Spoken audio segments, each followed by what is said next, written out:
Michigan schools could potentially lose 5,100 teaching positions the next couple of years. That's because federal pandemic funding will be gone come September. Dominique O'Neill joins us in studio. Dominique, that's a lot of teachers.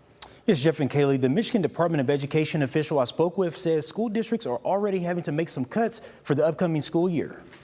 We have a structural issue here in Michigan when it comes to properly funding our local schools. Thomas Morgan with the Michigan Education Association says if districts haven't prepared for that halt in funding, now is the time to get started.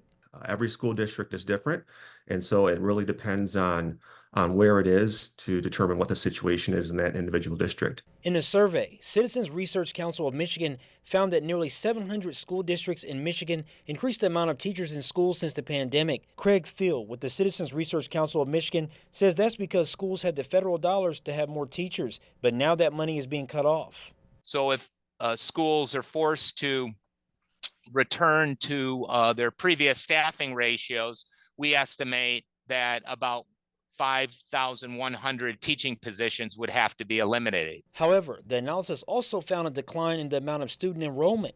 So what happens now?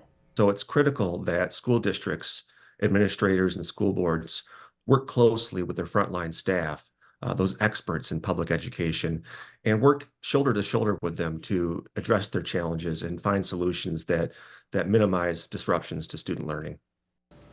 And the last allocation of federal aid came in the spring of 2021, so school districts have approximately 3 years to spend this money. And again, it has to be spent by September. Reporting in studio, Dominique O'Neill, WTOL 11. We reached out to Tecumseh Public Schools about the potential loss of teachers. Spokesman Vic Pratt tells us the district isn't really thinking about it right now as it's undergoing reconfiguration. He says they're cutting $2.1 million from next year's budget and closing 2 school buildings. As of now, Pratt says the district will lay off 3 teachers between retirements and next year's staffing level is set, barring no other teachers leave.